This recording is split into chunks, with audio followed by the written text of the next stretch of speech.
સહજાત્મ સ્વરૂપ પરમ ગુરુ. કર્મો કરેલા આપણે ભૂતકાળમાં જન્મો લઈ, તે કર્મનું ફળ ભોગવ્યા વીણ માર્ગ એકે છે નહીં. પરનું કરેલું કર્મ જો પરિણામ મુજને કરે, તો મુજ કરેલા કર્મનો અર્થ કાંઈ નહીં સરે. મુજ બુદ્ધિના વિકારથી કે સંયમના અભાવથી બહુ દુષ્ટ દુરાચાર મેં સેવ્યા પ્રભુ કો બુદ્ધિથી. કરવું હતું તે ના કર્યું પ્રમાદ કેરા જોરથી. પ્રભુ દોષ મુક્તિ પામવા માગો ક્ષમા હું હૃદયથી. માગો ક્ષમા હું હૃદયથી. મન વચન કાય કશાયથી કીધા પ્રભુ મેં પાપ બહુ. સંસારના દુઃખ બીજ બહુ મેં વાવ્યા, અરે હું શું કહું. તે દોષને આલોચના નિંદા અને ધિક્કારથી હું ભસ્મ કરતો મંત્રથી, જેમ વિષ જાતું વાદીથી. હું ભસ્મ કરતો મંત્રથી, જેમ વિષ જાતું વાદીથી. સહજાત્મ સ્વરૂપ પરમ ગુરુ. ઉપદેશ નોંધમાંથી 39મી નોંધ આવ્યા છીએ આપણે. મોરબી મહાવદ નોમ સોમ 1955 રાત્રે, પાના નંબર 680. કર્મની મૂળ પ્રકૃતિ 8, તેમાં 4 ઘાતીની અને 4 અઘાતીની કહેવાય છે. કર્મ અનંત પ્રકારના, તેમાં મુખ્ય 8. કર્મની મૂળ પ્રકૃતિ 8 એટલે જ્ઞાનાવરણીય, દર્શનાવરણીય, મોહની ને અંતરાય આ ઘાતી. નામ, આયુષ્ય, ગોત્ર અને વેદની આ અઘાતી. 4 ને 4 8. અનંત પ્રકારના કર્મો માંથી મુખ્ય 4. 4 ઘાતી અને 4 અઘાતી કહેવાય છે. 4 ઘાતીનીનો ધર્મ આત્માના ગુણની ઘાત કરવાનો છે. ધર્મ, બરફનો ધર્મ ઠંડુ લાગવું, અંગારાનો ધર્મ ગરમ લાગવું, એમાં ઘાતીની પ્રકૃતિ છે. આત્માનો ઘાત કરવાનો એનો ગુણ જ છે. એટલે એ કર્મ હોય એટલે આત્માનો ઘાત થાય. જીવ મરે ભાવ મરણે અને દ્રવ્ય મરણે. પછી 4 ઘાતીનીનો ધર્મ આત્માના ગુણની ઘાત કરવાનો છે, અર્થાત તે ગુણને આવરણ કરવાનો. એટલે આત્માના ગુણને આવરણ કરે, અથવા તે ગુણનું બળવીર્ય રોધવાનો, રોધી નાખે, અથવા તેને વિકળ કરવાનો છે. અને તે માટે ઘાતીની એવી સંજ્ઞા તે પ્રકૃતિને આપી છે. એટલે ટૂંકમાં અધ્યાત્મમાં એને આગળ વધવા ન દે. આગળ વધવા ન દે તોય વાંધો નહોતો, પાડે. આ કર્મનો ઉદય એટલે પાડે એને. થોડોક આગળ વધ્યો હોય અને આ ઘાતીની પ્રકૃતિ ઉદયમાં આવે એટલે પાડે એને. એટલે 2 પગથિયે ચડ્યો હોય પછી 4 પાડે, છેલ્લે ભોંયતળી આવી જાય. પછી આત્માના ગુણ, જ્ઞાન, દર્શન તેને આવરણ કરે, તે અનુક્રમે જ્ઞાન આવરણીય અને દર્શન આવરણીય એવું નામ આપ્યું. એટલે જ્ઞાનને આવરણ કરે તે જ્ઞાન આવરણીય, દર્શનને આવરણ કરે દર્શન આવરણીય. બંને જ્ઞાનના જ ભાગ છે. સમજવા માટે સહેલું છે. દૂરથી ક્યાંક વાહન આવે છે, એ ચલાવવા માણસે દેખાય છે અને પ્રકાશે દેખાય છે. એમ લાગે કે આ સાયકલ આવે છે, ના આ સ્કૂટર હશે, આ મોટરસાયકલ હશે. ખાલી ખબર પડી ક્યાંક આવે છે, આ દર્શન. પછી વિકલ્પ જન્મે કે આ સાયકલ છે કે સ્કૂટર છે, આ જ્ઞાન. એટલે 2 જ્ઞાન જ છે. ઓલામાં ખાલી દેખાણું, પછી વિકલ્પ થઈને એનો વિશેષે થયું, એનું નામ જ્ઞાન. એટલે જ્ઞાન આવરણીય અને દર્શન આવરણીય 2 સરખા જ જ્ઞાનને આવરણ કરનાર ગુણો છે. એટલે આમાં અવગુણો આત્મા માટે. તો આત્માના ગુણ, જ્ઞાન, દર્શન તેને આવરણ કરે, તેને અનુક્રમે જ્ઞાન આવરણીય અને દર્શન આવરણીય એવું નામ આપ્યું છે. દર્શન મોહની અલગ અને દર્શન આવરણીય અલગ. દર્શન આવરણીય બોલીએ ત્યારે જ્ઞાનને આવરણ છે, અને મોહની બોલીએ ત્યારે એ સમ્યક દર્શનની વાત છે. એટલે ભૂલાવો, ભ્રાંતિ, વિપર્યાસ બુદ્ધિની વાત છે. આ દર્શનની વાત નથી. નામ શબ્દ દર્શન છે, પણ દર્શન રૂપી જ્ઞાનને આવરણ કરે દર્શન આવરણીય. અને મિથ્યા તો મોહિની, મિશ્ર મોહિની, સમકિત મોહિની, એ દર્શન મોહિનીના 3 ભાંગા. એ બી ખતરનાક જ છે. એટલે ગોપાલ લખ્યું આત્મસિદ્ધિમાં. એટલે કર્મ અનંત પ્રકારના, તેમાં મુખ્ય 8, તેમાં મુખ્ય મોહનીય હણાય તે કહું પાઠ. કર્મ મોહનીય ભેદ 2, દર્શન ચારિત્રના. 2 મુખ્ય મોહની કઈ? દર્શન મોહની અને ચારિત્ર મોહની. હણે બોધ વિતરાગતા અચૂકમાયામ. એટલે દર્શન મોહનીને બોધ જ્ઞાનીનો હણે એટલે સંકિત થાય, અને ચારિત્ર મોહનીને વિતરાગતા હણે એટલે આચરણમાં આવે છે જાણ્યું હોય. તો આપણે જાણ્યું ને આચરણમાં નથી આવતું તો એટલે આપણે જાણ્યું જ નથી. એટલે આપણે જે વ્યવહારમાં ભૂલ કરીએ છીએ ને, આ ચારિત્ર મોહનીની ભૂલ નથી, હજી આપણે શ્રદ્ધાના જ ઠેકાણા નથી. ચૂલામાં આંગળી નાખીએ તો દાજી મરીએ, આ ખબર પડી પછી નાખે છે, તો આચરણની ભૂલ છે કે શ્રદ્ધાની? એને શ્રદ્ધા જ નથી કે ચૂલામાં આંગળી નાખે દાજી મરાય. એટલે આપણે વ્યવહારમાં ભૂલ કરીએ છીએ ને, આપણી ચારિત્રની નબળાઈ તો છે જ, પણ મુખ્ય સમ્યક દર્શન જ નથી. આપણે મિથ્યાત્વમાં છીએ આપણે બધા. તો ચારિત્રમોની ક્યારે કહેવાય? એને ભાગું ભાગું એમ થતું, આને તો આનંદ આવે છે, આ જાણી જોઈને એ કરે છે ન કરવાનું. જેને કરવું નથી ને કરવું પડે છે પૂર્વકર્મ ધક્કે, ત્યારે ચારિત્ર મોહની. ભરત ચક્રવર્તીને ચારિત્ર મોહની કહેવાય. એ રડતા રડતા કરે છે, આને તો આનંદ આવે છે. એટલે આપણે ચારિત્ર મોહનીથી નથી કરતા બધું, આપણે દર્શન મોહની જ છે. આપણે તો હજી મિથ્યા તો ગયું જ નથી. મિથ્યાત્વમાંથી અંશ નથી ગયું. આપણે ચારિત્ર મોહની હોય ને અને દર્શન મોહની ગયું તો બહુ સારું. એના પ્રારબ્ધના ઉદય અને ત્યાગ વૈરાગનો ઉદય આવે. અને હજી સમજણમાં જ ભૂલ છે, એટલે હજી રખડવાનું બાકી છે બહુ. એટલે પહેલાં તો કહેનાર પુરુષ સાચા છે એમ માનવું પડે. આપણે માન્યું નથી કાંઈ કે કર્મો કરેલા આપણે ભૂતકાળમાં જન્મો લઈ તે કર્મનું ફળ ભોગવ્યા વગર બીજો કોઈ ઉપાય નથી. આ શ્રદ્ધા જ નથી આપણને. પછી આપણી 5 ઇન્દ્રિયો અને છઠ્ઠું મન ક્યાં કાબુમાં છે? રહી શકે એમાંય ના છૂટકે નહીં.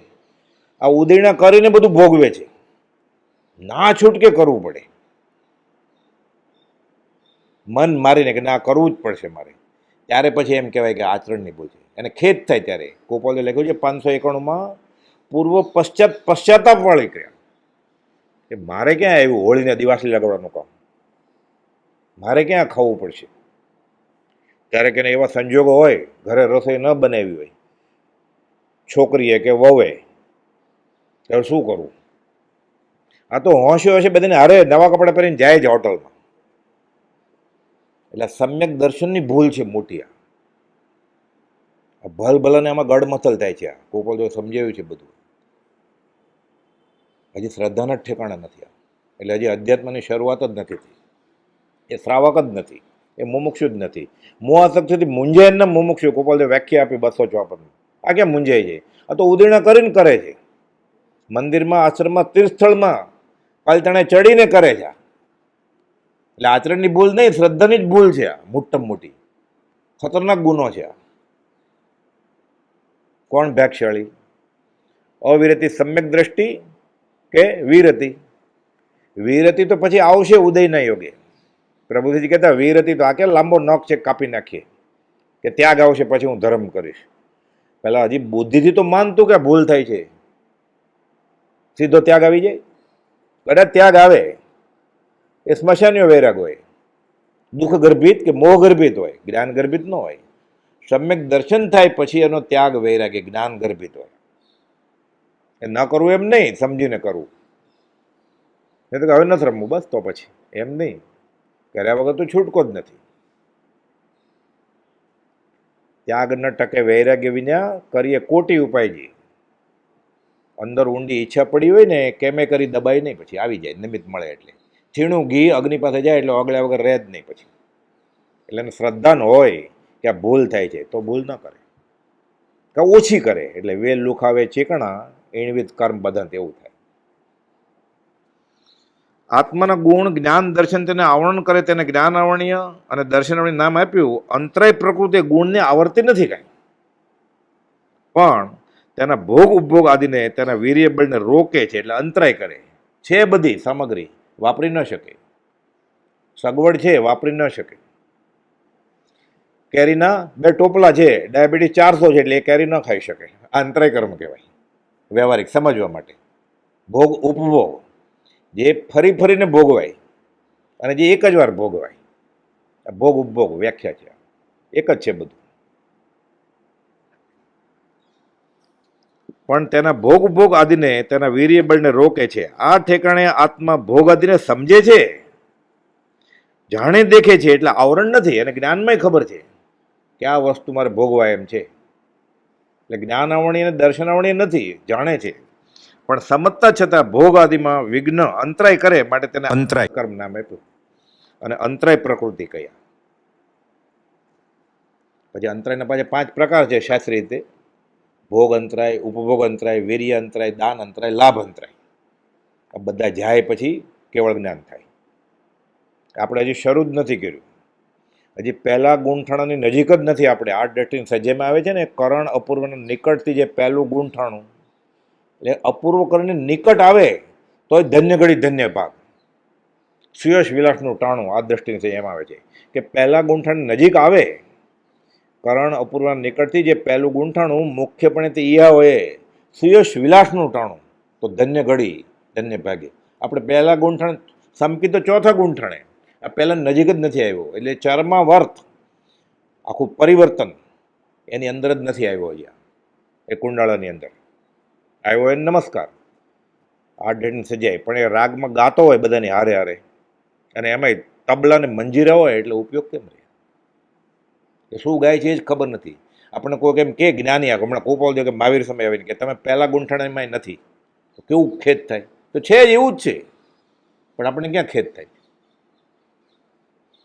સમકિત તો ઠેઠ ચોથું દેશ સમકિત હોય ને પછી દેશ વિરતિ અને સર્વ વિરતિ, એમ 5મો ગુણ સ્થાનક. એટલે અમુક ત્યાગ કર્યો હોય ગૃહસ્થ, તો કે દેશ વિરતિ ન કહેવાય, સમકિત હોય તો કહેવાય. અને સર્વસંગ પરિત્યાગ કર્યો, દીક્ષા લઈ લીધી અને સમકિત નથી, તો એ સર્વ વિરતિ ન કહેવાય. 7મા ગુણ સ્થાનક કે કાંઈ કે છઠ્ઠે ગુંઠાણું જ નથી. યશુજી મહારાજે લખ્યું છે, જ્યાં લગી આત્મદ્રવ્ય નહીં જાણ્યું ત્યાં લગી ગુંઠાણું ક્યાંથી આવે ટાણ્યું. એટલે ગુંઠાણા પણ સમ્યક દર્શન થાય પછી 4થું 5મું 6ઠું આવે. એટલે કોઈક શ્રાવક દીક્ષા એટલે સાધુ કરતા આગળ હોય જોઈએ, અને સમ્યક શ્રદ્ધા હોય તો એને ત્યાગ ઉદય નથી ત્યાગનો, ઘર છોડવાનો, પણ સમકિત છે. અને આને ત્યાગનો ઉદય હતો એટલે સર્વ વિરતિ બધું છોડી દીધું, પણ સમકિત નથી. તો કોણ આગળ બેમાંથી? કુપોલદેવ પ્રશ્ન પૂછ્યો છે. અવિરતિ સમ્યક દ્રષ્ટિ શ્રાવક આગળ કે વિરતિ પણ સમકિત નથી, એને ગુંઠાણું જ ન ગણાય, ઝીરો છે.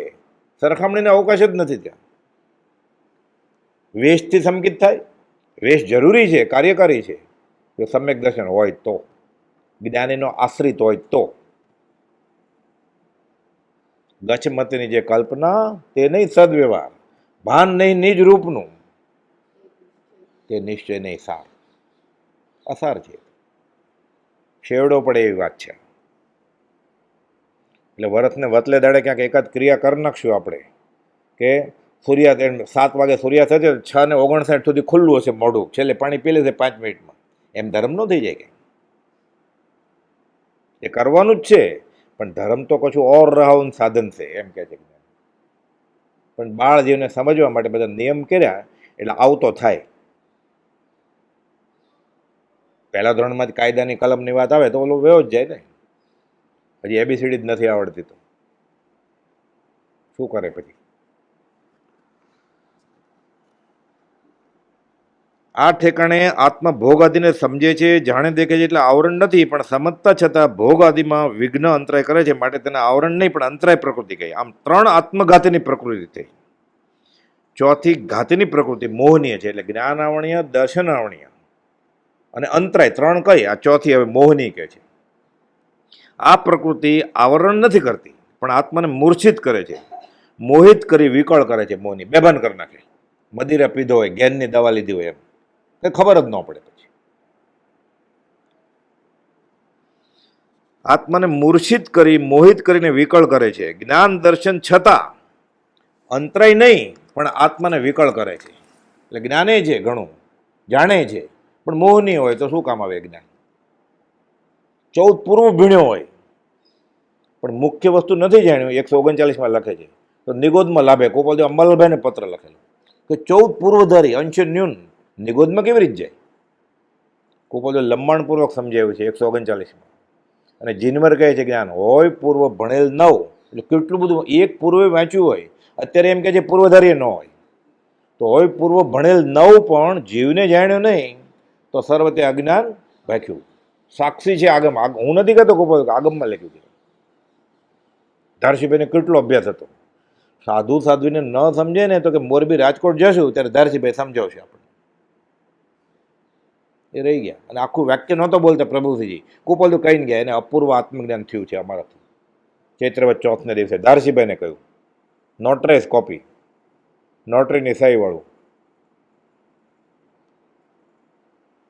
સાથે બીજા વકીલ નવલચંદ ડોસા હતા, રેવાશંકર વકીલ હતા, પ્રાણજીવન, 4 વકીલની હાજરીમાં, 1 મેજિસ્ટ્રેટની હાજરીમાં કહ્યું કે અંબાલાલભાઈને, પ્રભુશ્રીજીને અને સૌભાગભાઈને અપૂર્વ આત્મજ્ઞાન અમારા થકી થયું છે. પ્રભુશ્રી આખું વાક્ય જ નહોતો બોલી શકતા એને. અને ધારસીભાઈ સાધુ સાધ્વી આચાર્યને ન સમજણ પડે આગમમાં તો સમજાવે. ગોપાલદેવે 10 વર્ષે બધું બતાવ્યું કે તમે ન સમજો હું તમને સમજાવી શકું એમ છું. સમજ્યા ને? અને અપ્રશસ્ત શાસ્ત્રીય અભિનિવેશ કહેવાય.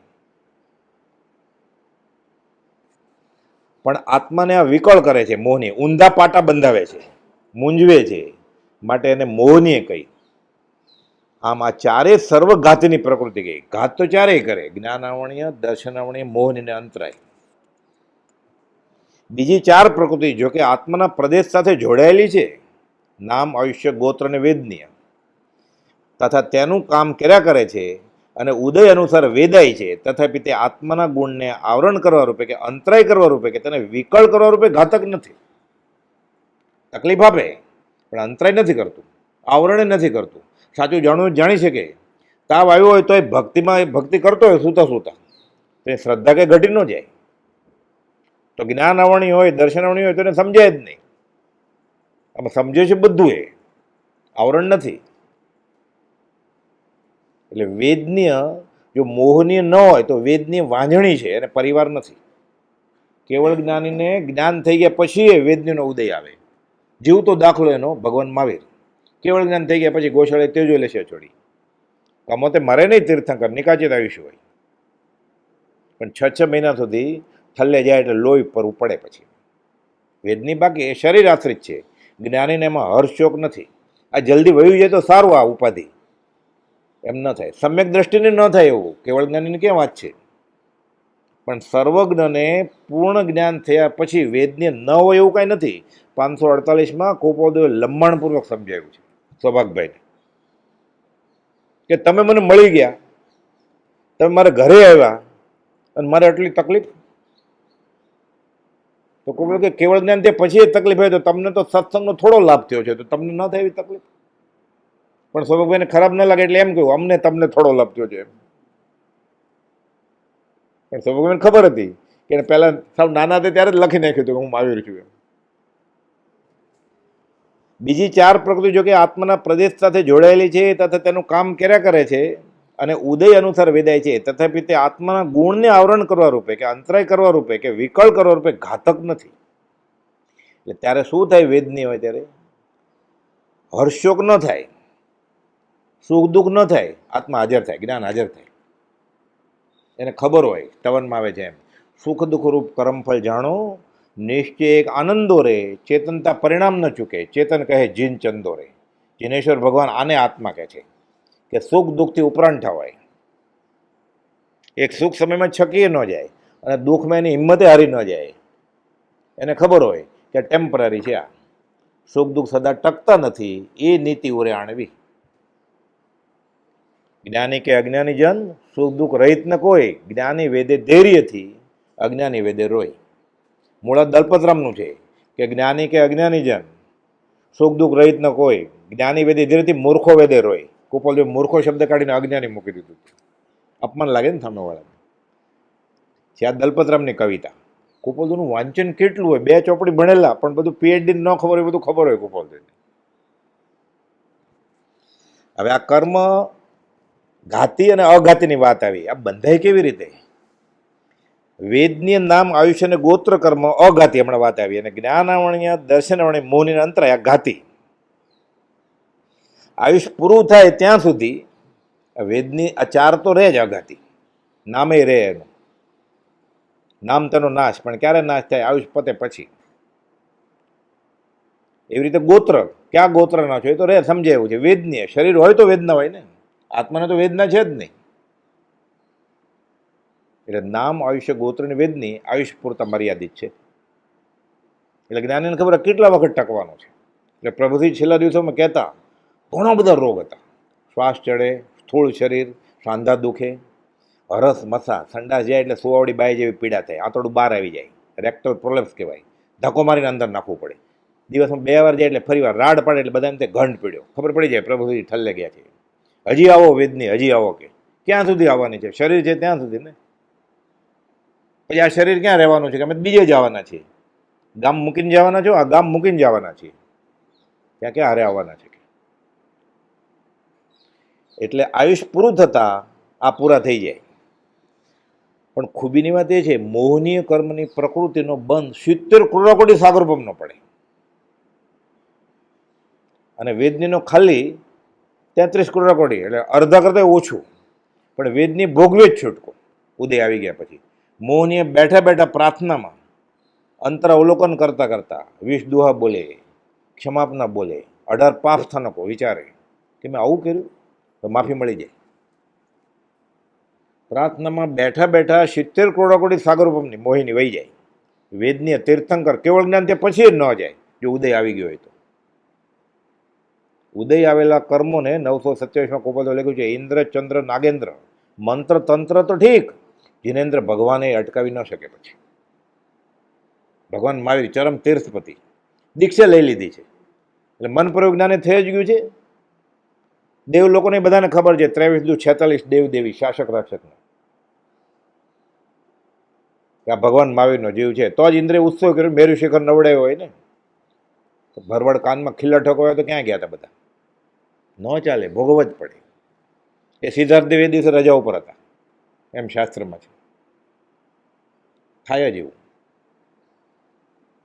શુભમ ચક્રવર્તીની વાત આવે છે ને, દેવ લોકો જ હોય બધા, એનું સૈન્ય આખું, કે દેવીને મળી આવું, પછી કાલે આવું છે, આટલા બધા છે તો એક દિવસ કેટલા દિવસ સેવા કરવી. દુઃખ હોય, મોટા દેવ હુકમ કરે કે જાઓ સેવા કરો ચક્રવર્તીની.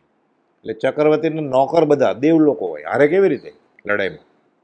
બીજે વિચાર્યું કે હું એકલો આ દેવીનું શું થતું હશે, મળી આવું. જ્યારે વારાફરતી બધા મળવા ગયા અને ચક્ર ગયું નીચે, અને 7મી તમ પ્રભાએ ગયા. પછી શુભુમ વેદનીય નામ, આયુષ્ય અને ગોત્ર 4 અઘાતી કર્મો, પણ જેનો પ્રદેશ બંધ હોય છે તેવા કર્મો કેવળ જ્ઞાન ઉત્પન્ન થયા પછી પણ છેડા સુધી ભોગવવા પડે. જ્યારે મોહની 4 ઘાતિયા કર્મ છે મોટો ગુનો, પણ એને ખપાવાય સહેલા છે. તો ફ્રેક્ચર થવાનું હતું, હાડકું ભાંગે, ગોઠણ તૂટે છે, એમાં હાલે નહીં. એટલે મોહનીયને ટાળવી, જે લાંબા કાળ સુધી ભોગવવી પડે, એ આપણા હાથમાં છે ટાળવી, પ્રાર્થનાથી. નિંદામી ગરહમી અપ્પણમ વોસિરામી થાય, શેવડો પડે. અને તમે આવું કર્યું છે કે પપ્પડ બોલતો હોય, કે એક જણ બોલાવતો ને બીજા સાંભળતા હોય, એટલે પછી કેવી રીતે થાય? એટલે ગુજરાતીમાં પ્રતિક્રમણ કરવાનું. જો અર્ધમાર્ગ ન આવડતું હોય કે સંસ્કૃત ન આવડતું, ઈરિયા પછી બોલે, ઈરિયા પછીનો અર્થ ખબર છે? ફૂલ કાપી કાપીને કાશ્મીરના ગુલાબ લીધા હોય પકડી પકડીને, અને જતનાની વાત એને કેવી રીતે અર્ધમાગ્નિમાં સમજાય? ઈચ્છામી પડિકમ વીર્યવ્ય વિરાણાય, એનો અર્થ કે હાલતા ચાલતા, ઉઠતા બેસતા, ખાતા પીતા, કાચા પાણી પર ચાલ્યો હોય. આ તો જીવ તો ફૂલ લે આવ્યો છે તો તોડી તોડીને. શા માટે? જન્મદિવસ ઉજવવા માટે.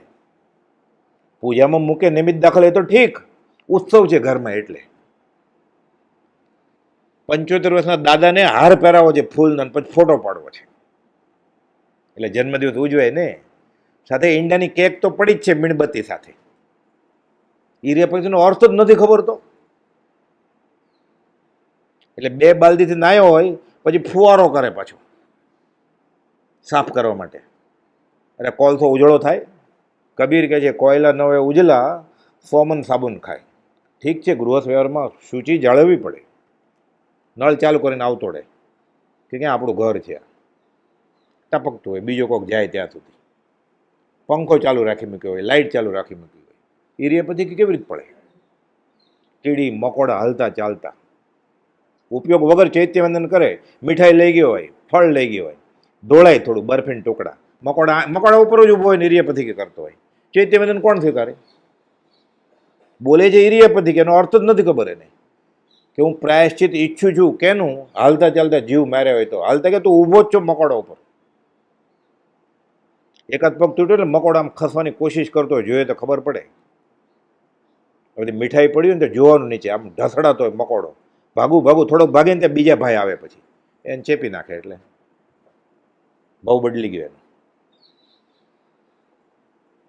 એટલે ગુજરાતીમાં ઇરિયાપથિકીના અર્થ લેવાના, વિચારવાના. અઠવાડિયે 15 દિવસે ભલે ઇરિયાપથિકી જ બોલે અર્ધમાગધીમાં, ઈચ્છામી પડીકનું, એની ના નથી, પણ સમજાવણ ઉપ કરશો, છેવડો પડે એવું છે બધું. એ નાચતો હોય ત્યારે નીચે જોઈને નાચે. કીડી મકોડા, લાલ કેળી, કાળી કેળી, મકોડા, અળસિયા, કરોળિયા, કંથવા, ઢેર ગરોળીના બચ્ચા, ડેડકા, એ કચરાય છે કે નહીં? એ નાચતો હોય ત્યારે જોતો હોય નીચે.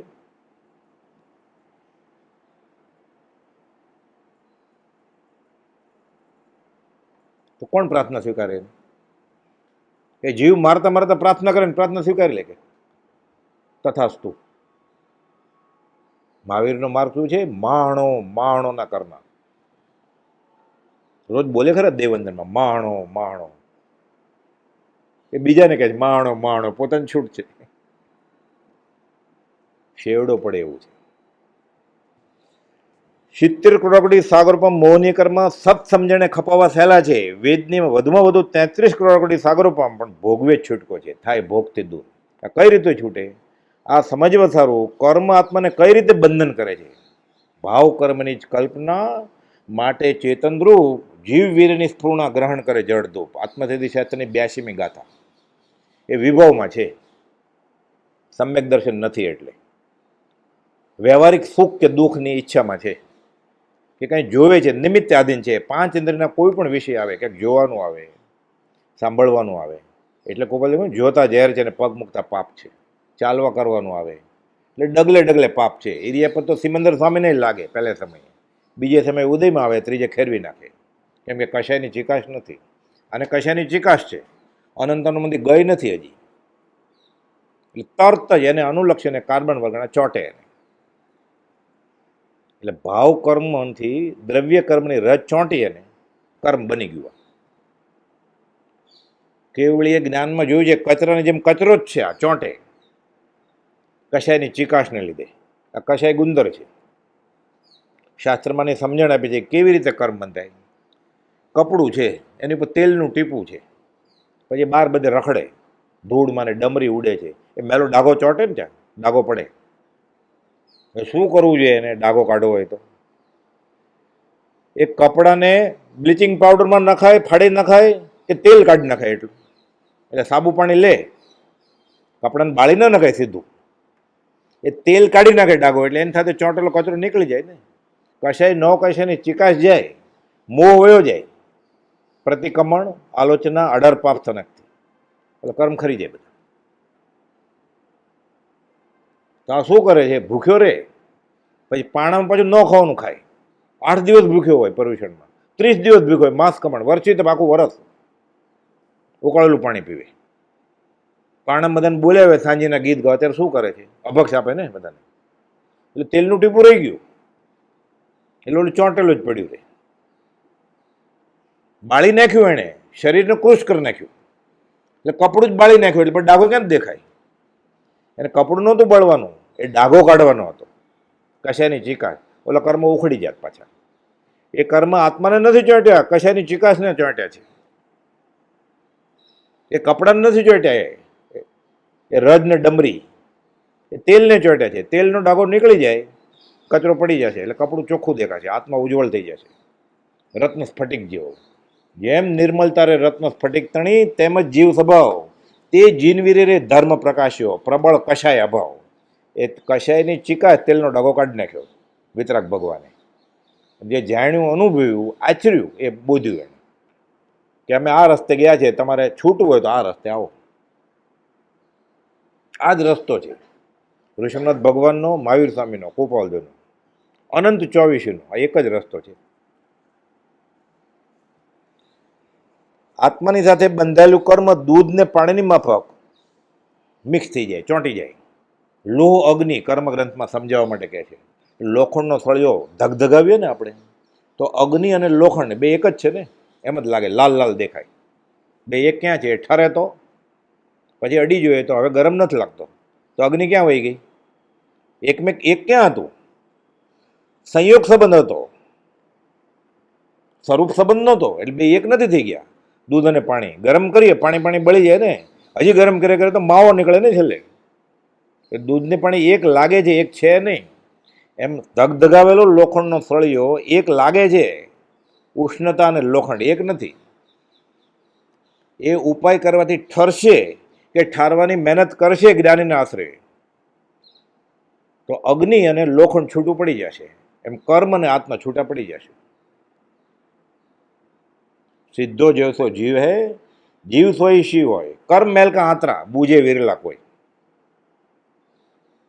कर्म पुद्गल रूप है, जीव रूप है ज्ञान, दो मिलकर बहुरूपी જેવું થાય છે. બિછડ્યા પદ નિર્વાણ. એટલે લોખંડનો થોડો ઠંડો કરવો, આ પ્રતિક્રમણ, આ નિર્જરા, આ આલોચના ઠંડો થાય છે ને, અનુભવની વાત છે. તો કર્મ ખપાવ્યા ખપે છે. ઉપર આત્મસિંહ લખ્યું છે, ક્રોધાદી પ્રકૃતિ ક્ષમાથી જીતી શકાય છે, લોભ સંતોષથી જીતી શકાય છે. એવી રીતે બધા કર્મો એના માટે નિયમ કર્યા, પછી પચકાણ પ્રત્યાખાન. હજી કાબુમાં નથી આવતું, હજી પ્રાથમિક ભૂમિકા છે જીવ. જ્ઞાનીને પચકાણની જરૂર નથી, કે જે વ્રત નિયમનો કાંઈ અમારો નિયમ નથી, એ નિશાની ચડી ગયા છે. અને શું નિયમ કે રાત્રે પાણી પીવાનું પચકાણ? દિવસે નથી પીવું પાણી, રાત્રેની ક્યાં વાત કરો તમે? ઉદય પ્રયોગ પીવું હોય તો પીવે, નહીં તો ન પણ પીવે. એટલે આપણે નિશાણીની જરૂર છે વ્રત નિયમની, જ્ઞાનીને જરૂર નથી. આપણે જરૂર છે ઘર છોડવાની, ભાવથી અને પછી દ્રવ્યથી. એને બધું જ છોડી મૂક્યું છે. દીક્ષાનો શું સંબંધ છે? દીક્ષા લીધા પછી મનપૂર્વક જ્ઞાન થાય તીર્થંકર, એને ઝવેરી બીજાને ગલ્લે છે એ કે અમે પરમાત્મા સ્વરૂપ થયા છીએ. પણ આને ગોખી નાખ્યું છે ને, અત્યારે કોપલદ્વાર પહેલાં પકડીને દીક્ષા અપાવી દે, જે સંપ્રદાયમાં એની અપાવી દે. સ્થાનક પછી મોહપતિ હાથમાં આપે, દેરા પછી કે સફેદ ધોત્યું પાટલી કાઢી નાખો, ખાલી પહેરો ગોળ લપેટો, દિગંબર કે કપડાં કાઢી નાખો, પછી જ તમે જ્ઞાની, પછી હું નમસ્કાર કરું. ભરત ચક્રવર્તીને કેવળ જ્ઞાન થયું તો અપાયું તો કુપોદોને લખવું પડ્યું પછી કે શાસ્ત્ર રક્ષક દેવને કેવળ જ્ઞાનને શરમ ન આવી, હરિસભામાં ઘૂસી ગયું, સંપ્રદાયને શરમ આવી, એટલે કુપોદોને લખવું પડ્યું કે શાસ્ત્ર રક્ષક દેવે પછી ઓઘો આપ્યા મોહપતિ કે લેવા, પછી હું નમસ્કાર કરું. એ કેવળી થઈ ગયા છે ભરત ચક્રવર્તી હરિસભવનમાં. દેવ કે જો નમસ્કાર નહીં કરો, પેલા વેશ બદલાવો. આ સંપ્રદાય છે.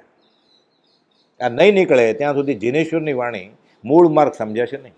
એટલે કુપોલદેવ કહ્યું, તમે બધું કરો છો એ ખોટું નથી, એકાંતે એ કુળ માર્ગ છે. હું તમને મૂળ માર્ગ કહું છું, મૂળ માર્ગ સાંભળો જીદનો.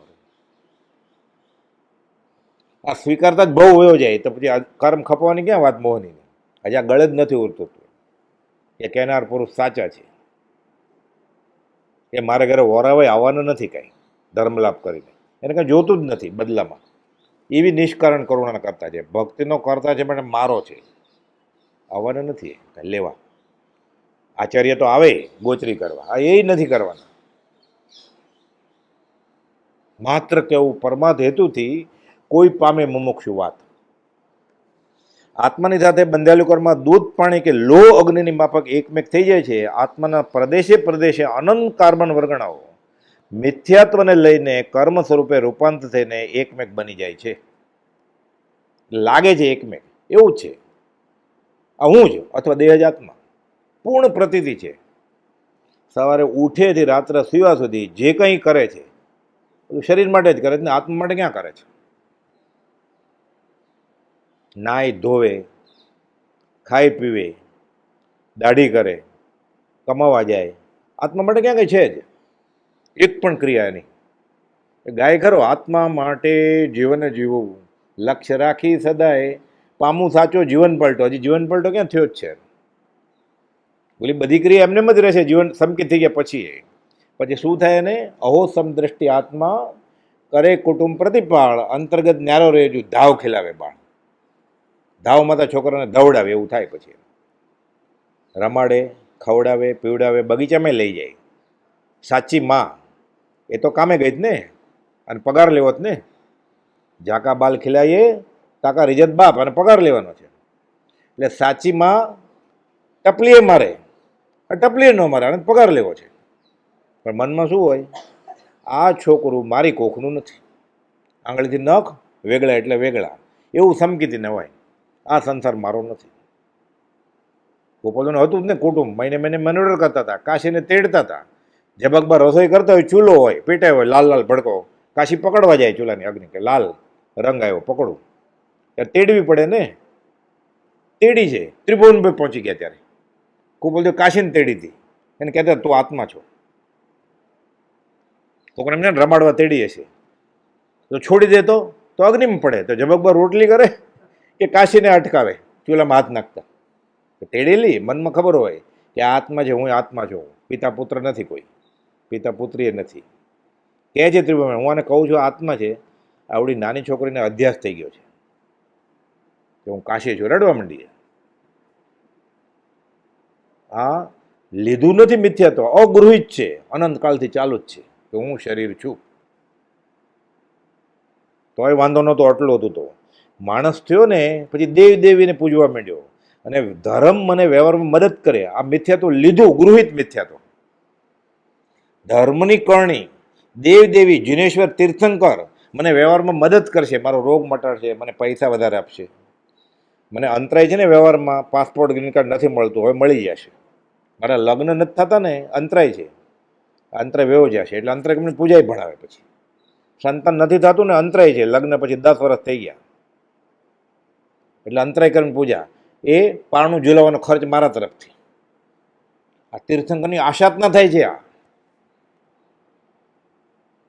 આ ગૃહિત મિથ્યાત્વ છે. ઓલું તો હતું જ કે હું શરીર છું, એ લીધું નહોતું, અગૃહિત. લીધું એણે નવું માણસ થઈને.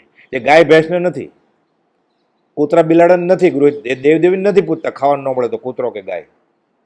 આ કૂતરાથી એ ગયો, ભેંસથી એ ગયો. હવે ક્યારે છૂટશે?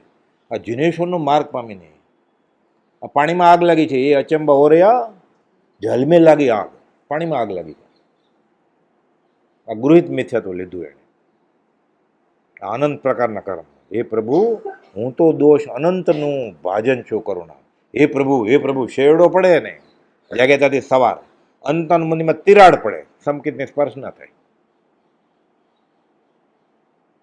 ખંભાતના મુમુક્ષુને ગોપાલદેવ મળ્યા, અંબાલાબેને લાઈ લાગી. પછી ગોપાલદેવ કહે છે, ધર્મેચક ભાઈઓ, એવો કોઈ કલ્યાણનો સમય આવી રહેશે કે ઈચ્છિત વસ્તુ તમને મળી રહેશે. મળી ગયું. સમાધિ મરણ કર્યું, અનંતકાળના જન્મ મરણ ટળી ગયા ને. સહજાત્મ સ્વરૂપ સ્વામી, મહાદેવ્યા, કુક્ષી રત્નમ, શબ્દજી ધર્વાત્મજમ, રાજચંદ્ર મહમંદે તત્વલોચન દાયકમ. એટલું લાંબુ આપણને ક્યાંથી આવડે? તો સહજાત્મ પરમગુરુ મંત્ર આપ્યો, આ પકડી રાખે. સહજાત્મ સ્વરૂપ સ્વામી.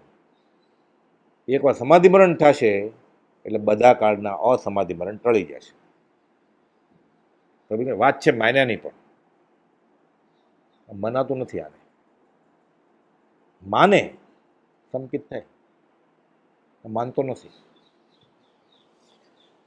મિથ્યાત્વને લઈને કર્મ સ્વરૂપે રૂપાંતર એકમેક બની જાય છે. ધગધગતો લોખંડનો સળિયોને અગ્નિ, સળિયો ગરમ હોય ત્યારે બંને એક લાગે.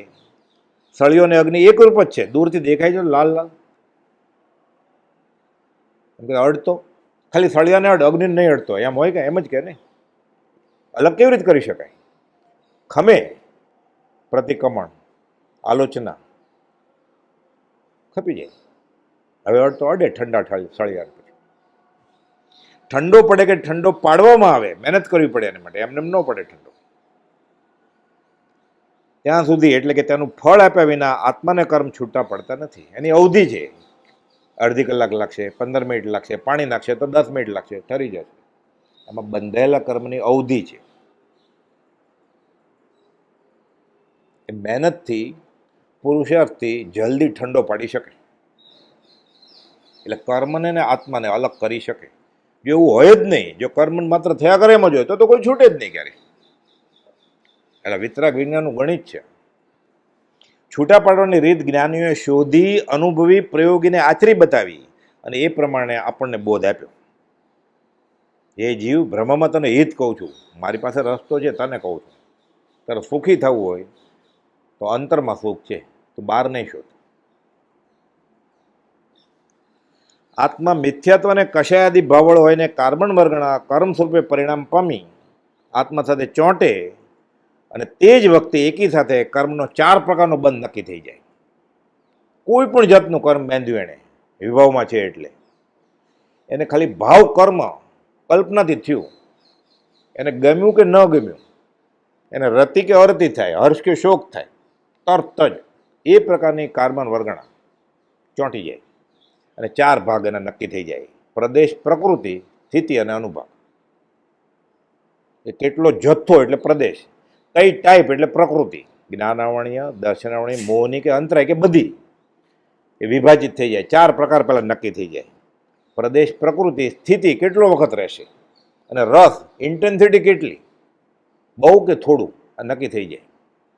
અને કેવું કર્મ બંધાશે પછી 8માં વિભાજિત થઈ જાય: જ્ઞાનાવણીય, દર્શનાવણીય, મોહની અંતર. જો આયુષ બંધાઈ ગયું હોય તો 7માં વિભાજિત થઈ જાય. આયુષ ન બંધાણ હોય તો 8 કર્મ આવે. આખો ગહન રમત ચાલે છે. જ્ઞાનીએ જ્ઞાનમાં જોયું છે આ બધું. કર્મના પૂતગલોને કાર્બન વર્ગણાએ કેવળીએ જોઈ છે પોતાના જ્ઞાનથી, અંતરચક્ષુથી. એનું વર્ણન કરેલું છે. એ તેજસ શરીરને કાર્બન શરીર, એ પણ આ શરીર જેવું શરીર કેવળીએ જ્ઞાનમાં જોયું છે. અરૂપી આત્મા અનુભવ્યો પછી આ દેખાય. એટલે આ જળનો જ ભાગ છે. કાર્બન કર્મ એ જળનો ભાગ છે, આત્મા સાથે એકમેક છે.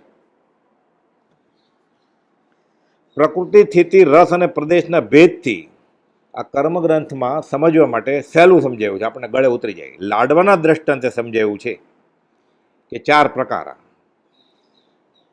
અને એના મૂળ ભેદ 8 હમણાં આપણે કહ્યા, અને પછી તો ભેદ પ્રભેદ ને 158 પ્રકૃતિને એ ન જાણીએ તોય કર્મ બંધાયા કરે ને કર્મ છૂટ્યા પણ કરે. એટલે આપણે આ બધું ન આવડતું હોય 158 પ્રકૃતિ, તો એ ખરું પ્રાયશ્ચિત થાય એટલે છૂટી જાય બધું. પણ જાણ્યું હોય તો આનંદ આવે. એ પ્રમાણે ન જાણે તોય ચાલે. જો જ્ઞાનીની આજ્ઞામાં રહેવું છે તો, ન જાણ્યું હોય તોય ચાલે. પ્રકૃતિ એટલે સ્વભાવ, સ્થિતિ એટલે કાળ માપનું નક્કી થવું, 1 વર્ષ, 10 વર્ષ, આખું આખું, કે ક્રોડાકોડી સાગરોપમ 33, 7મી નરકની પીડા, એ નક્કી થઈ જાય એનું માપ. અને રસ એટલે અનુભાગ, અને પ્રદેશો એટલે કર્મ દલિકનો જથ્થો, કે કર્મ કેવી રીતે આવશે. હવે સમજાવે છે પ્રકૃતિ કેવી રીતે. સૂંઠ વગેરે દ્રવ્યોથી બનાવેલ લાડવો શરીરમાં વાયુને દૂર કરે. જીરું વગેરે દ્રવ્ય નાખીને બનાવેલો લાડવો પિત્તને દૂર કરે. લીંડી પીપર તદ લવિંગ નાખ્યું હોય તો કફ હમણાં બહુ થઈ ગયો શિયાળામાં, એટલે લવિંગ ને તદ ને એવું બધું નાખે કઢીમાં ને એમાં, એટલે કફ ન થાય એમ. લીંડી પીપર તદ લવિંગ વગેરે દ્રવ્યો નાખીને બનાવેલ લાડવો શરીરના કફને દૂર કરે. આવા સ્વભાવ તે પ્રકૃતિ કહેવાય. ઓલી વ્યવહારની પ્રકૃતિ, વાત, કફ અને પિત્ત, આ કર્મની પ્રકૃતિની વાત આવી. એ પ્રમાણે કર્મનું વિભાજન થાય. એવી રીતે જે કર્મ આત્માના જ્ઞાન ગુણને ઢાકે તે જ્ઞાનાવણી પ્રકૃતિ, દર્શનને ઢાકે તે દર્શનાવણી પ્રકૃતિ. શાતા અને અશાતા આ વેદનીય પ્રકૃતિ, મોહ ઉપજાવે મોહનીય પ્રકૃતિ, આયુષ્યને લગતી પ્રકૃતિ. 8 પ્રકારમાં વિભાજિત થઈ જાય. આ પ્રકૃતિ બંધ કયો એટલે એની જાતિ નક્કી થઈ, એનો પ્રકાર નક્કી થયો એમ. હવે બીજું સ્થિતિ બંધ. ચૂરમાનો લાડવો હોય તો 1-2 દિવસ સારો રહે, પણ બુંદીનો લાડવો 8-10 દિવસ ચાલે. પણ ચાસણી કડક લીધી હોય તો વધારે ચાલે. કાચી ચાસણી હોય તો 2-4 દિવસમાં ગંધાય પછી. એટલે કર્મ કેટલો વખત ટકશે આ સ્થિતિ આ લાડવાના દ્રષ્ટાંત સમજાવે છે કે ચૂરમાનો લાડવો 1-2 દિવસ, બુંદીનો 8-10 દિવસ, ચાસણી કાચી હોય તો જલ્દીને પાકી બનાવી હોય તો વધુ વખત ચાલે. શિયાળાનો પાક, મેથી પાક, ગુંદર પાક કર્યો મહિનો ચાલે, ભેજે ન લાગ્યો હોય અને ચાસણી બરોબર લીધી હોય. તે રીતે આત્મા સાથે બંધાયેલું કર્મ કોઈ 20 ક્રોડાકોડી સાગરપંપ ચાલે, કોઈ 30 ક્રોડાકોડી સાગરપંપ ચાલે. મોહની હોય તો 70 ક્રોડાકોડી સાગરપંપ ચાલે. વેદની હોય તો વધુમાં વધુ ત્યાં 33 ક્રોડાકોડી સાગરપંપ ચાલે. આખું ગણિત શાસ્ત્ર છે. એટલે શ્રદ્ધા આવી જાય ને પછી ન જાણે તોય ચાલે આ બધું. પણ પ્રાથમિક જાણી લીધું હોય કે આમ કર્મ બંધાય છે તો પછી ડર તો ફરે ને. પછી આંગળા ન ચાટે, સ્વાદિષ્ટ કદાચ ખાઈ પણ લે, પછી એની વિકથનો બહુ સરસ હોય જમવાનું. આપણે મહાવીર નિર્વાણ કલ્યાણમાં ગયા હતા ને ત્યાં જમવાનું બહુ સારું હતું, પછી એમ બોલે નહીં, એટલે ઓછા કર્મ બંધાય. જાણી લીધું હોય તો એ તીવ્ર બંધાય. પછી મારો મારો એને એ જ લાગનો હતો. એ ઓલા તો મારે જ છે બધા ચોરી કરેલી, એટલે આ કહેતો કહેતો ચાલતો ચાલતો કહેતો જાય, પછી અટકી જાય. બંધ કર્મ બંધ અટકી જાય જાણ્યું હોય તો. રસબંધ આત્માનો ગુણોનો ઘાત કરવાની શક્તિ કે ક્ષમતા, તે સામર્થ્ય, તે જ રસબંધ. રસબંધને અનુભાગ બંધ કહેવાય શાસ્ત્રમાં. અનુભાગ એમ બધા લાડવા ગળ્યા જ છે. કોઈ લાડવો ઓછો ગળ્યો હોય, કોઈ વધુ ગળ્યો હોય. એવી રીતે બધા મેથીના લાડવા કડવા જ હોય, કોઈક ઓછા કડવા હોય, કોઈક વધુ. ઘણીવાર આપણે એમ કહીએ કે 1 ચમચો સાકર નાખીએ એટલે ચાસણી બરોબર થાય છે, અને આટલો માવાના પેંડા થશે, કે શ્રીખંડમાં આટલું નાખવાનું. ઘણીવાર એમ કે આ વખતે સાકર મોળી આવી છે એટલે 1 ને બદલે 1.5 ચમચો નાખવો પડે. આ અનુભાગ રસબંધ. લીમડો કડવો કે મેથી, આ વખતે મેથી બહુ કડવી નથી. મેથી કડવી જ છે પણ દર વખત જેવી કડવી નથી. એમ અલગ દુકાનેથી લઈ આવ્યો. કેમ? કાં તો એમ કે ઉળી ગઈ છે એટલે બહુ કડવાણી નથી આમાં. આ રસબંધ ખબર પડે. એટલે છે ગુણ એક જ, પણ વધતે ઓછે અંશે એની માત્રા છે. આ અનુભાગ બંધ. એટલે કેવા ચીકણા કર્મ બાંધ્યા છે. જડબે સલાક અનંતનું મંદિર, પર્વતની ફાટ, કે સાવ લુખા છે, રાખ જેવા, ફૂંક મારો તો ઉડી જાય એવા. સંજોલન, થોડો ગુસ્સો આવે પછી કાંઈ ન હોય નહીં, એટલે ગુસ્સોનું મનમાં જ મારી નાખવાને દાંત ભીસતો હોય, એની સાથે પાછો હાથ જોડતો હોય, જય પ્રભુ કરતો હોય, ખોટું ખોટું મિથ્યા ક્ષમતામાં હોય. અનંતનું મંદિર ઓલો ઝઘડો કર્યો પછી કાંઈ મનમાં હોય જ નહીં એને. રસબંધ નક્કી થાય કેવા ભાવ વર્તે છે એ પ્રમાણે. મંદ, તીવ્ર, તીવ્રતર અને તીવ્રતમ, એ રીતે આ બે રસને સમજાવવા માટે આ લીમડાનો કે મેથીનો દાખલો, કે ગળપણ લેવું હોય તો સાકર કે ગોળ. આ વખતે ગોળ બહુ ગળ્યો નથી. એમ આ વખતે બહુ સારો બરફી જેવો ગોળ આવ્યો, બહુ ગળ્યો છે, એમ કે મધ જેવો ગળ્યો છે. આ રસબંધ નક્કી થાય. હવે પ્રદેશબંધ એટલે જથ્થો કર્મનો. એટલે કર્મ કેવી રીતે બંધાય? પ્રકૃતિ, પ્રદેશ, સ્થિતિ અને અનુભાગની વાત ચાલે છે. પ્રદેશબંધ નાના બાળક માટે નાની લાડુડી હોય. અવડા લાડવા કર્યા હોય ચૂરમાના, નાના બાળકને એવડો ન આપે, એમ નાની એવી. એને પાછું તોડીને આપે તો કે આ નહીં લઉં, પગ પછાડે, મારે ટુકડો નથી ખાવો, આખો આપો એટલે બગડે ને. એટલે એને માટે નાના સોપારી જેવડા કરે, કે તને 2 આપીએ તો એ રાજી થઈ જાય, કે મને 2 લાડુ આપે, બધાને એક જ. એટલે નાના બાળક માટે નાનું લાડુડી, નાનો લાડવો. મધ્યમ હોય તો મીડિયમ સાઇઝના. પણ અમુક જ્ઞાતિ હોય ને હલકી ગતિમાં આવડો મોટો લાડવો હોય જમણવારમાં, એ 3-4 ખાઈ જવાના હોય. તો પ્રદેશ બને કે ઓલામાં નાની બુંદી કેટલી બધી હોય, 1000 હોય. અવડો લાડવો હોય તો, અવડો હોય તો 300 હોય. નાની એવી લાડી હોય તો 25 જ બુંદીનો લાડવો હોય. આ પ્રદેશ બંધ. એટલે કર્મનો જથ્થો કેટલો વળગ્યો છે. બહુ વળગ્યો હોય તો એ જગ્યાએ ફ્રેક્ચર થઈ જાય. થોડોક જ હોય તો ખાલી ક્રેક ફ્રેક્ચર આવે કે ઉજળો થઈ જાય. હવે કશાય રસ, એટલે આ પ્રદેશ બંધની વાત કરી આપણે. ચોથું, તો જ્યારે કશાયની ચિકાસ હોય ને, એ સ્થિતિને અનુભાગ નક્કી કરે. ક્રોધ, મન, માયેલોપ કેવા છે અંદરથી, બહારથી દેખાય નહીં કાંઈ. પણ મન વચન કાયના યોગ હોય, મારો જોરથી અને પોતે મારે, બૂમ બૂમ કરે. એટલે પ્રકૃતિ અને પ્રદેશ બંધ એ મન વચન કાયના યોગથી થાય. જોગા પડીય આ પ્રકૃતિ, એવું બધું શાસ્ત્રમાં છે, આ બધા નિયમ છે. અને કશાયની ચિકાસને લીધે રસ અને સ્થિતિ નક્કી થાય કે આ કર્મ બંધાઈ ગયા પછી કેટલો વખત રહેશે. 1 વર્ષ રહેશે કે 5 વર્ષ રહેશે, એ કશાયની ચિકાસથી નક્કી થાય.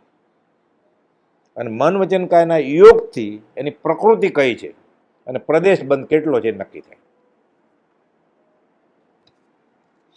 ઘનઘાતી એવા 4 કર્મ મોહનીય, એટલે જ્ઞાનાવણીય, દર્શનાવણીય અને અંતરાય. આ ઘાતી કર્મ વાત આવી ને હમણાં, આત્માના ગુણને આવરે. વેદને ઘનઘાતી નથી, પણ ભોગવે પછી જ જાય. એટલે કર્મ બાંધતી વખતે આ ખબર હોય તો પછી થોડો કર્મબંધ ઘટે. એક જ નિમિત્ત મળ્યું છે, એક ચીકણા બાંધે, એક લુખા બાંધે. વે લુખા વે ચીકણા, મમતા સમતા ભાવ છે, કર્મબંધ ક્ષય હોત, એવું થાય. પછી ઉદય શરૂ થયા કે બાદ તે કર્મ ખપવા જ પડે, ભોગવવા જ પડે. પછી રસ્તો નથી, કર્મ અફળ નથી. એ દોરો કરે, ધાગો કરે, મંત્ર તંત્ર દેવ દેવી માનતા માને. ઉલટાનું આ બધું માને ને એટલે મિથ્યાત્વનું સેવન થાય ને, એટલે અશાતા મજબૂત થતી જાય. પાપ કરે છે મિથ્યાત્વનું સેવન કરીને. એટલે 6 મહિને મટવાનું ને પછી 6 વર્ષે ન મટે. એટલે ઘણી વાર નથી આપણે જોતા કે કોઈનું ફ્રેક્ચર થયું ને પછી એને ન્યુમોનિયા થઈ જાય, પછી પાછું એને પેશાબને રસ્તે રસીએ થઈ જાય પડ્યો. કેમ? અશાતા ઉપર અશાતા, એટલે અશુભ બંધને બીજો અશુભ બંધ ઉદયમાં આવે.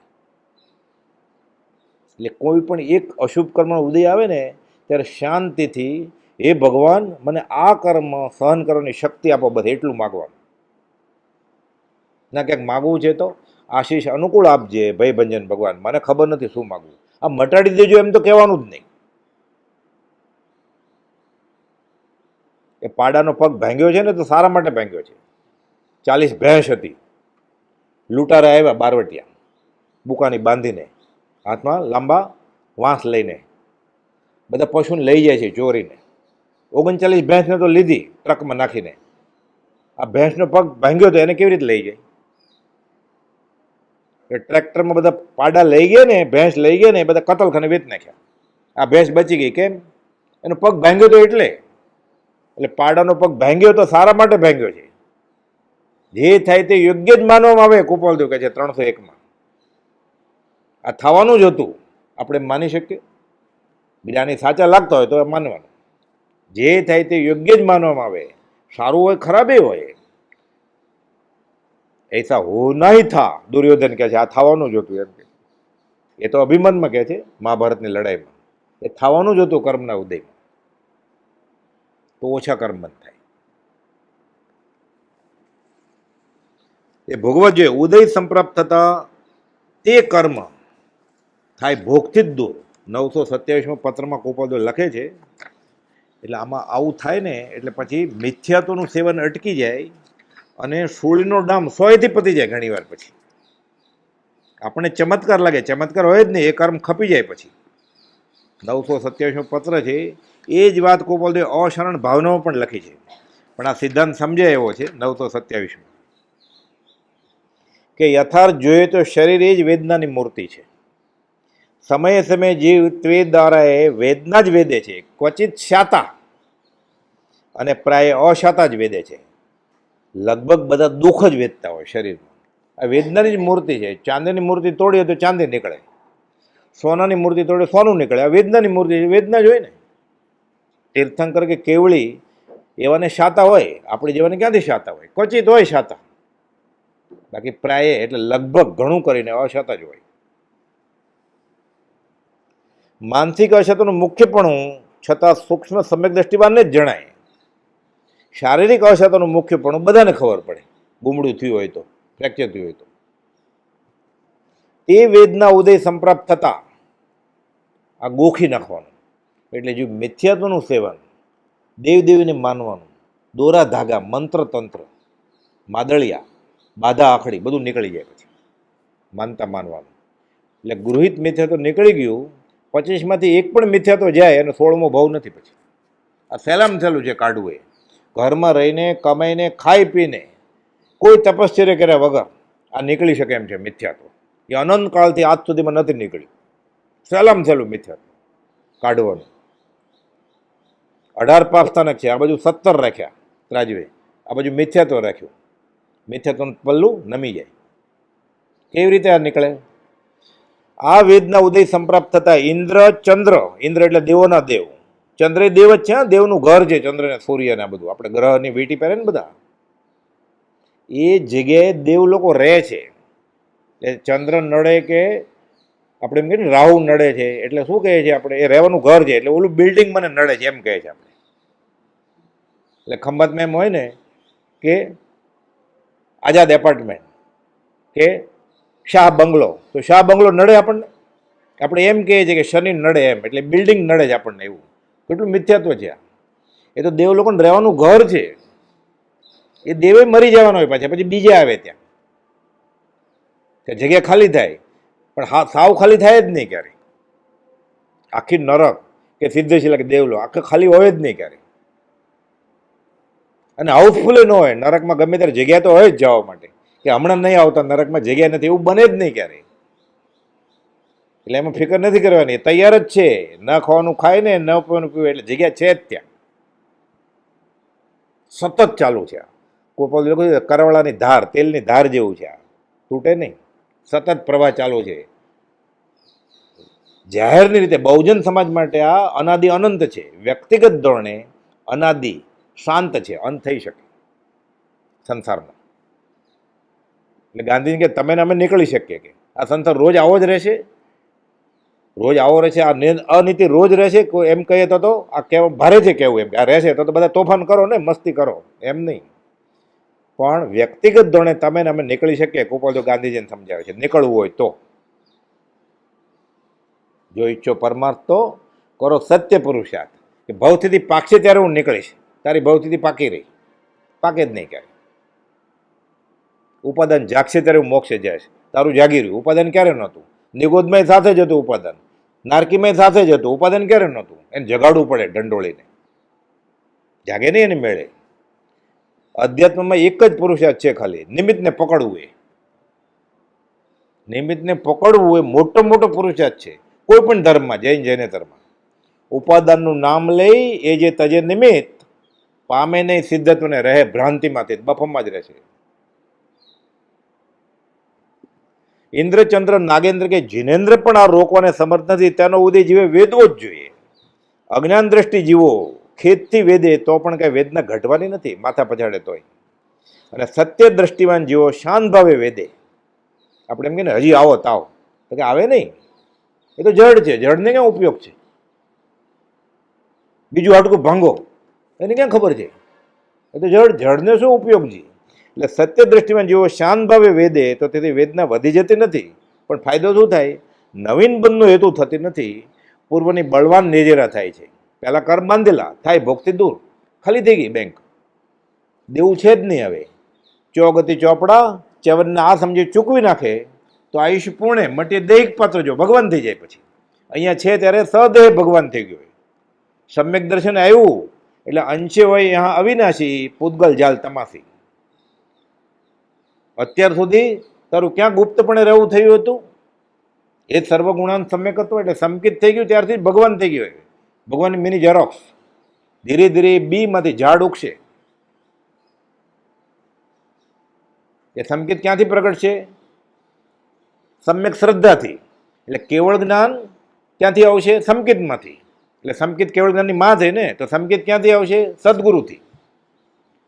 એટલે સદગુરુ બધા કરતા મોટા થયા ને, કેવળ જ્ઞાન અને સંકેત કરતા. એટલે સદગુરુ પદ મેં સમાતે અરહંત આદિ પદ સર્વ. એટલે ભગવાન કરતા ગુરુ મોટા છે કહેવા માટે નહીં, આ સાચી વસ્તુ છે.